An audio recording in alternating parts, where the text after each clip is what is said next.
خود ہی تھک کے گھر چلے جاتے ہیں۔ بھائی صاحب آپ نیب کے ہاتھوں بڑے عرصہ تک یہ بھگت رہے ہیں، جیل بھی کاٹی ہے، اور کل جو ہے نیب کے چیئرمین نے استعفیٰ دے دیا، اور ان کا یہی کہنا تھا کہ مجھ سے پریشرائز کر کے لوگوں کے خلاف مقدمہ، کیا اس قسم کی بھی کوئی بات ہے؟ یہ اب بھی پریشرائز کر رہے ہیں سیم اسی طرح جس طرح آپ کے خلاف اگر ہوا؟ دباؤ کون ڈالتا ہے؟ دیکھیں، یہ آفتاب سلطان صاحب کو میں تھوڑا جانتا ہوں، لیکن اچھا جانتا ہوں۔ وہ بہرحال ایک فرض شناس اور دیانتدار آدمی ہیں، اور میں ان کی بڑی عزت کرتا ہوں اور ان کی عزت کرتا رہوں گا۔ اب وہ جو بھی واقعات ہیں ان کے بارے میں تو وہی بتا سکتے ہیں، وہ ظاہر ہے وہی اس کے، اگر کوئی واقعات ایسے ہیں تو اس پہ وہی تبصرہ کر سکتے ہیں۔ جو کچھ انہوں نے کہا ہم سب نے سنا ہے، ذاتی طور پہ میں ان کا احترام کرتا ہوں، وہ ایک دیانتدار آدمی ہے۔ آپ پرویز الہی کا فیوچر کیا دیکھ رہے ہیں؟ جی، پرویز الہی کا پی ٹی آئی پہ جانے کے بعد فیوچر کیا دیکھ رہے ہیں؟ بڑا اچھا مستقبل ہے۔ پرویز الہی صاحب کو بھی مبارک، اور عمران خان صاحب کو بھی، ایک جیسے اکٹھے ہو گئے ہیں ایک جگہ پہ، اور پی ٹی آئی والوں کو مبارک ہو۔ کیا کہتے تھے، صاف چلی شفاف چلی۔ اور پرویز الہی صاحب کو جو برے برے لقب دیتے تھے وہ عمران خان صاحب ہی دیتے تھے، میں تو وہ ورڈ بھی ان کے بارے میں یوز نہیں کرنا چاہتا۔ تو جن کو وہ گالیاں دیتے ہیں، ضرورت پڑنے پہ ان کو سینے سے بھی لگاتے ہیں، سر کے اوپر بھی بٹھاتے ہیں۔ ضرورت کے تحت وہ کسی کو بھی کچھ بھی بنا سکتے ہیں۔ تو اب مستقبل جو ہے وہ پی ٹی آئی کا اور اس کے نوجوانوں کا، وہ پرویز الہی صاحب کے صاحبزادے محسوس ہوتے ہیں۔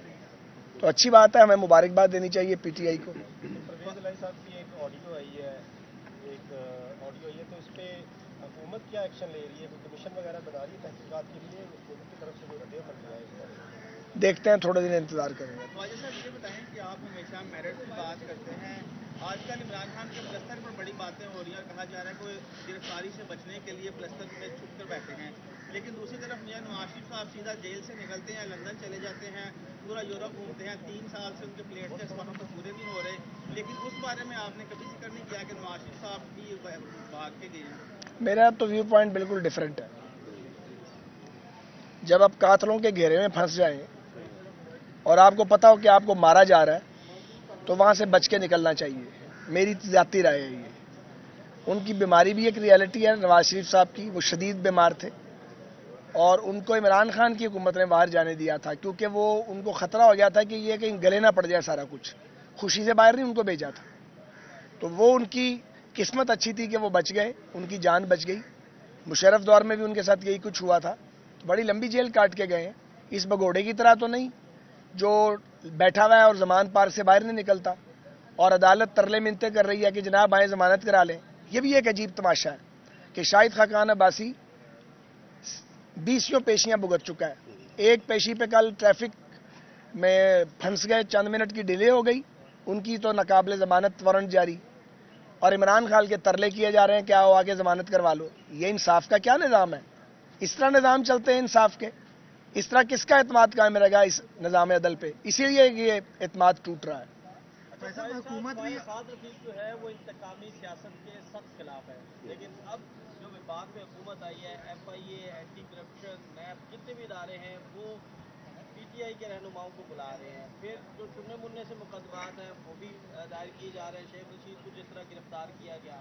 تو کیا یہ انتقامی سیاست کی روش جو ہے وہ پاکستان میں ختم ہوگی؟ اور دوسرا، آرٹیکل 57 کے تحت جو صدر پاکستان نے کہا ہے کہ الیکشن کی تاریخ دے دی جائے، کیا انہوں نے اپنے اختیارات سے تجاوز کیا ہے اور وفاق کیا کرنے جا رہا ہے؟ یہ دو بالکل الگ سوال ہے۔ جو پہلا سوال ہے وہ میرے خیال میں بہت پرٹیننٹ ہے کہ سیاسی انتقام ختم ہونا چاہیے، لیکن اس کے لیے آپ کو حکومتوں کو ان کی طبی عمر پوری کرنی دینا ہوگی۔ جب عمران خان اور اس کے سہولت کار جو اسٹیبلشمنٹ میں تھے اور عدالتوں میں تھے، جب وہ یہ کھیل گندا کھیل رہے تھے ہماری منتخب حکومت کو گرانے کا، تو ہم بار بار یہ کہہ رہے تھے ہر فورم پہ کہ اگر آپ ہمیں غیر فطری طریقے سے نکالیں گے تو جو نظام آپ اپنانا چاہتے ہیں چلے گا وہ بھی نہیں۔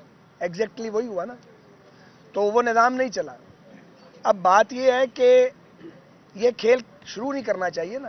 جب آپ کھیل شروع کرتے ہیں تو پھر یہ نہیں ہو سکتا کہ جو بیج آپ بوئیں گے وہ کاٹیں گے نہیں۔ عمران خان کے ساتھ تو کچھ ہوا ہی نہیں ہے، کیا ہوا اس کے ساتھ؟ وہ محفوظ ہے، اللہ انہیں محفوظ رکھے، ان کا خاندان بھی بچا ہوا ہے۔